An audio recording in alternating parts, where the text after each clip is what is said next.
इस देश के उद्योग इतिहास के अंदर जिस परिवार का अति विशिष्ट योगदान रहा है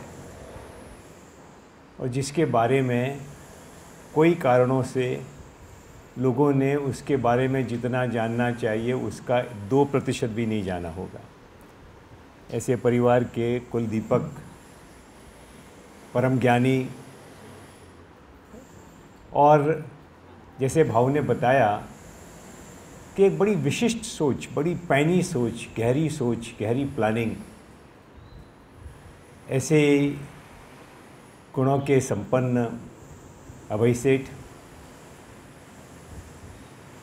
भाऊ राजेंद्र जी, विलास जी और यहाँ विराजमान मेरे सारे प्यारे साथी। कहने को तो जब भाव बोल चुके उसके बाद निकम्मे लोगों को बोलने का क्या अधिकार भी है कि आप लोग सब कर्मठ हैं, भाव कर्मठ हैं और मैं तो हमेशा कंसल्टेंट रहा हूँ। ठीक है, अब खुद की एक जीवन यात्रा एक रूप से चलाने की कोशिश करते रहे हैं, उसी को लेकर कोई भी वस्तु को देखते हैं, कोई भी कार्यक्रम को देखते हैं तो कुछ बातें जहन में जल्दी से आ जाती है। ये नेशनल कन्वेंशन एक व्यक्ति के पागलपन से निकला हुआ one of the many events है और एक अद्भुत बात है कि सम्यक दर्शन, उस दर्शन का एक बड़ा मार्मिक अर्थ होता है वो रुचि, कि अब जगत को देखने की जो रुचि, इंटरेस्ट है, वो इंटरेस्ट बदल जाना का नाम सम्यक दर्शन हो जाना है। वैसे ही भगवान बुद्ध के अष्टांग मार्ग में कि जैसी दृष्टि बदली तो उसके बाद में दूसरा स्टेशन है वो है सम्मा संकप्पो, सम्यक संकल्प। ये जो सम्यक संकल्प है ये कितनी बड़ी बात है। ये संकल्पना जो सारी बात चलती है तो ये है कि कई लोगों को जानकारी हो जाती है, उसकी इम्पोर्टेंस भी समझ में आ जाती है, लेकिन ये संकल्प नहीं होता। तो आज ये एस्पिरेशनल डिस्ट्रिक्ट में काम करना है या आप लोगों ने जो चैप्टर्स के बारे में जो प्रॉमिसेस किए, ये सारा खेल संकल्प का है। देश को बदलना, आखिरी जैन तक पहुंचना, ऐसे काम उठाना जो किसी ने ना किए हों, जो उसकी सोच के डिज़ास्टर रिकवरी का जितना काम डिज़ास्टर मैनेजमेंट का काम था, अरे कुछ काम की ज़रूरत है तो मुझे करना है और कैसे करना वो देखेंगे।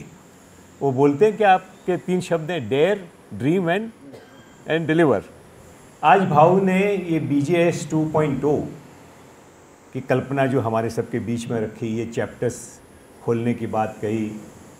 प्रोग्राम के बारे में तो मुझे कुछ कहना नहीं है, लेकिन ये चैप्टर्स और इसमें रही हुई संभावनाएं और उसमें रही हुई आशंकाएं, उसके बारे में मुझे 2 शब्द कहने हैं। कि जो काम का स्केल होने जा रहा है भाऊ, ट्रांसफॉर्मेशन है, सब पानी का ट्रांसफॉर्मेशन है, मूल्यवर्धन का ट्रांसफॉर्मेशन है और अभय भाई साहब अगर जुड़ जाते हैं तो वो उसके ट्रांसफॉर्मेशन में कोई डाउट ही नहीं बचेगा। और ये जो वैल्यूज़ की बात है तो एज मल्टीपल लेवल्स, मैं टॉप यूनिवर्सिटी से बात करता हूँ। I was speaking to the dean of Wellesley College, she had come over for breakfast. वैसे USC का डीन से मेरी बात हो रही थी, I had an occasion to meet. मैं उनको मूल्यवर्धन की बात करता हूँ। बाकी सब बातें छोड़ के जैसे ही वैल्यूज़ की बात करते हैं उनके कान खड़े हो जाते हैं, बोले यही तो मिसिंग है। तो कहीं भी पहुँच जाओ और वैल्यूज़ नहीं रहती है तो वो वैल्यूज़ का काम करने का हमको एक प्रसंग मिलता है। तो वो प्रसंग में हमारी वैल्यूज़ क्या हो, एक सबसे बड़ा प्रश्न वो आएगा। चैप्टर्स के बारे में भी बात आई कि चैप्टर्स की मेंबरशिप के बारे में बात आई, तमाम ग्राउंड लेवल की प्रैक्टिकल डिफ़िकल्टीज़ आई। तो सब प्रैक्टिकल डिफ़िकल्टीज़ का सोल्यूशन कहीं एक जगह नहीं हो सकता, वो तो इवॉल्व ही होता है, ग्राउंड लेवल पे ही आता है। लेकिन हमारे दिमाग में वैल्यूज़ होती है तो बहुत हमको एक गाइडेंस मिलती है। तो मेरे को 4 बातें दिखती है कि जो हमको काम ट्रांसफॉर्मेशन का करना है, चाहे एजुकेशन का हो, वाटर का हो, सोशल इश्यूज़ का हो, वो सब में अगर हम मिलके 4 चीज़ें क्लैरिफाई कर लें एकदम, तो ये मेंबरशिप बनाना, हर कहीं पे पहुंचना बहुत आसान हो जाएगा। मोदी जी की सरकार कितनी स्केप्टिक है, हर किसी पे जल्दी से भरोसा नहीं करती, बात हम सब जानते हैं, फिर भी उनके एम्बिशियस प्रोग्राम में हमारे साथ जुड़ती है, क्योंकि Shantilal Muttha BJS represent something. How each of us can represent that, उसको ही लेके मेरे दिमाग में 4 थॉट थे। एक, हु वी आर, अगर हमारा वर्कर ये डिफाइन कर सके कि हु आई एम, कि मैं कोई संस्था, क्योंकि इतनी संस्थाएं भारत में, जितने NGO हैं दुनिया में कहीं नहीं है, तो NGO बनाने में हमारा कोई सानी नहीं है। इंस्टीट्यूशंस भी इतने हो गए, जैसे हैदराबाद के भाई ने कहा कि भारत में जितनी संस्थाएं सब हैदराबाद में हैं, तो संस्था हो जाना बड़ी बात नहीं है, वो संस्था का सदस्य कैसा है वो बड़ी बात है। और अधिकांश संस्थाओं, कुछ संस्थाएं ज़रूर हैं जहाँ की हम जानते हैं कि वो किस चीज़ के प्रतीक हैं, उनमें से कुछ संस्थाएं केवल सेवा के प्रतीक हैं, तो हम सेवा के प्रतीक हैं। Who I am here to serve, I serve, I commit. अगर 2 मेरी क्वालिटीज़ हैं कि मैं जो बोलता हूँ वो करूँगा ही, तो हम अलग हो जाएंगे। हाउ वी डू इट, तो ये जितने प्रोग्राम आज हेड ऑफिस में हम बनाने जा रहे हैं, ये जो पहले एक डिज़ास्टर मोड में हम काम करते थे, उसके बदले में कितना स्ट्रेटेजिक रूप से काम होगा। अब इसे तो I think will be a game changer, कि जो इंटरनेशनल क्लब्स वगैरह हैं उनके तो बहुत लिमिटेड प्रोग्राम्स हैं, और उनके लिए अमुक जात के लोगों के साथ मिलके काम करना आसान है। हम तो देहात, तहसील और न जाने किस लेवल पे काम करना है, तो उस तक की जो डिटेलिंग होगी वो how we do it, what we do, कि हम वही काम करते हैं जो बहुत मुश्किल है, और एंड टू एंड करते हैं और स्ट्रेटेजिकली करते हैं। कि जो पानी का सारा काम हुआ, तो भाऊ तो पानी के काम में अभी बहुत थोड़े साल पहले आए। अभी बॉम्बे में एक प्रोग्राम किया था भाऊ, कि पानी और फार्मर इनकम पे काम करने वाली संस्थाओं को इकट्ठा किया था कि सब जन मिलके करेंगे तो कितना बड़ा काम होगा। बेहतरीन संस्थाएं आई, कोई IIM के प्रोफेसर आए, कोई गवर्नमेंट ऑफ इंडिया के एडवाइज़र आए, एक अरविंद मफतलाल के लगाई हुई संस्था NM सदगुरु, उन्होंने गुजरात के अमुक डिस्ट्रिक्ट में एक्स्ट्रा ऑर्डिनरी काम 25 साल, 30 साल, 35 साल से काम कर रहे हैं। उनका एक का भी नाम वहाँ दिल्ली सरकार में नहीं गया। 5 साल पहले जिस आदमी ने काम शुरू किया, 6 साल पहले काम शुरू किया, वो आदमी वो पहुँच गया। तो हम कैसे काम करते हैं इसकी हमको एकदम अच्छे से परिभाषित करेंगे, तो लोग डेफिनेटली वो काम कराने वाला और काम करने वाला दोनों बहुत स्पष्ट रूप से जुड़ेंगे। And what we do not do, ये बहुत ज़रूरी है, क्योंकि लोगों के मन में कल्पनाएं होती, वो भी अगर हम स्पष्ट करें कि हमारे यहाँ पिकनिक पार्टी नहीं है, हमारे यहाँ ओहदा नहीं है, हमारे यहाँ कोई प्रोफाइल नहीं है, हमारे यहाँ पैसे का कोई खेल नहीं है, तो ये जब हमारे चैप्टर सब बनते जा रहे हैं और लोगों को कांटेक्ट होगा, ये चारों चीज़ों की जो हमारी टीम वगैरह हैं, राजेश जी आप उसको लीड कर रहे हैं, उसके अंदर हम जितनी क्लैरिटी करेंगे हम बिल्कुल स्टैंड आउट हो जाएंगे। एक आदर्श हमारे देश का बहुत गजब है, वो कहानी मैंने पता नहीं क्योंकि मुझे इतनी प्रिय है, मैंने आप लोगों के साथ पहले भी शेयर की होगी, कई लोग जानते भी हो सकते हैं, कि रामचंद्र वन चले जाते हैं, भरत पीछे से आता है, बड़े आनाकानी करके जैसे भी है उनकी पादुका लाके राज सिंहासन पर बिठाता है, पर उसके मन में एक दिन प्रश्न उठता है बड़ा, ये क्या हो गया?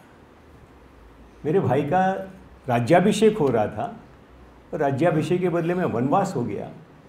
तो राज्याभिषेक तो ऐसे कोई घड़ी में होता नहीं, मुहूर्त निकलता उसका तो मुहूर्त निकाला होगा। और मुहूर्त तो किसने निकाला? हमारे तो कुल गुरु हैं, वो वशिष्ठ हैं, वो तो गुरुओं के गुरु महर्षि हैं, महर्षि वशिष्ठ हैं। ये कैसे हो गया?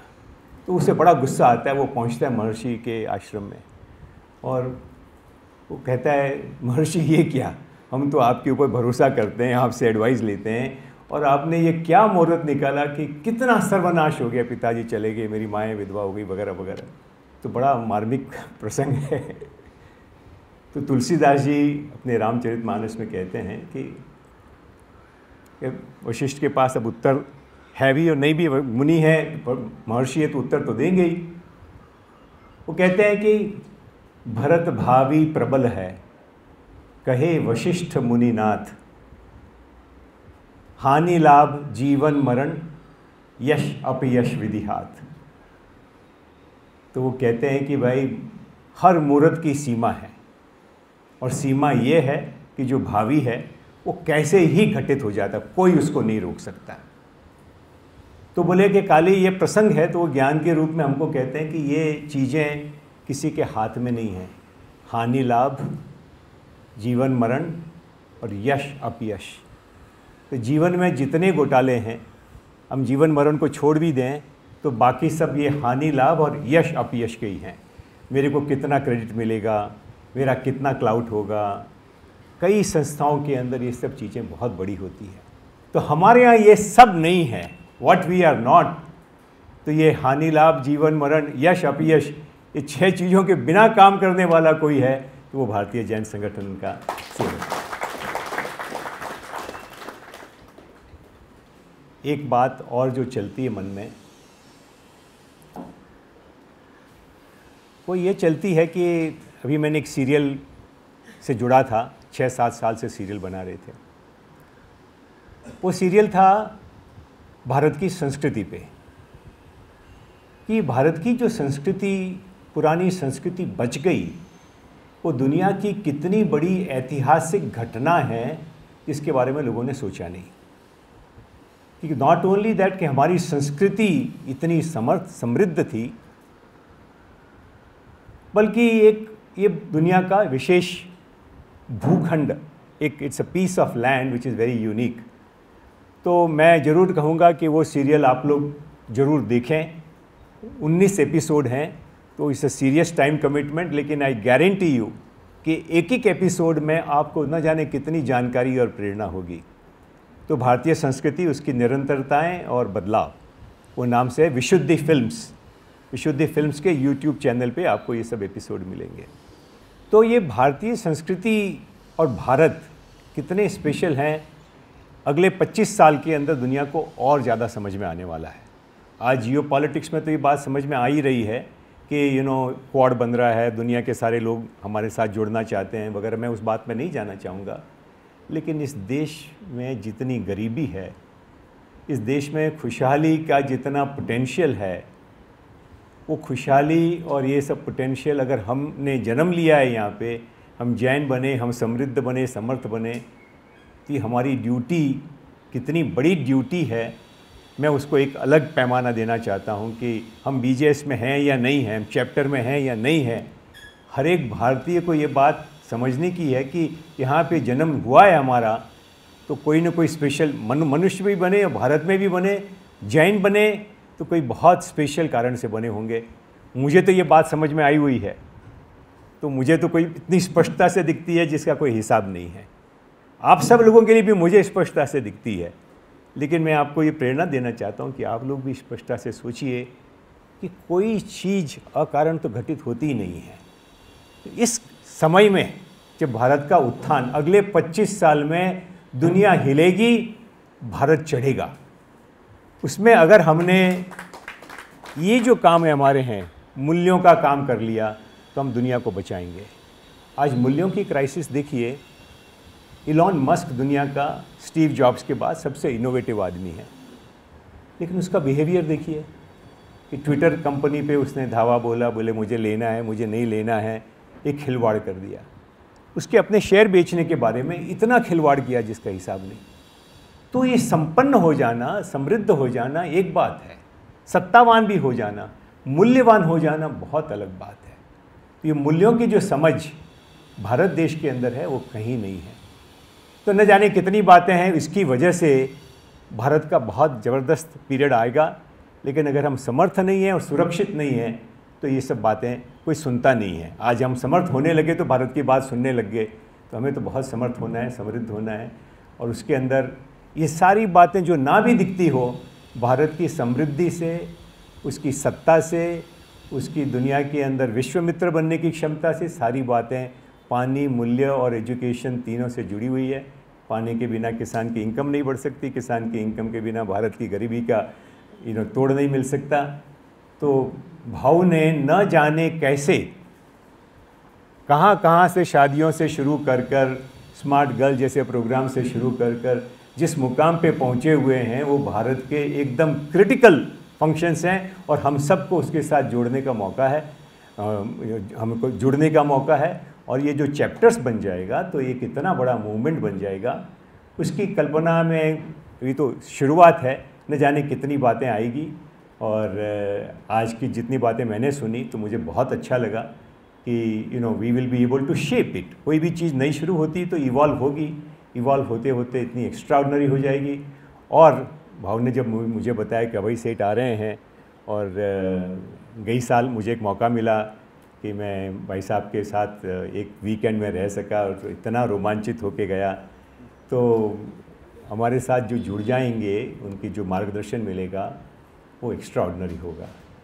तो भाऊ सारे साथी हमारे पे एक ये 18 दिसंबर 17-18 दिसंबर ना भाऊ 17-18 दिसंबर तो रोज़ रात दिन दिमाग में चलने वाली है। और भारत के लिए ही हमारे यहाँ एक अभय सेठ हमारे साथी हैं, एक बम साहब, उन्हें आपने नहीं सुना उनको कभी, तो वो बम से कम नहीं है। वाकई उस दिन अगर हमारे चैप्टर्स बन जाते हैं तो देश में एक बड़ा बम विस्फोट होगा। वही शुभकामना के साथ बहुत बहुत धन्यवाद।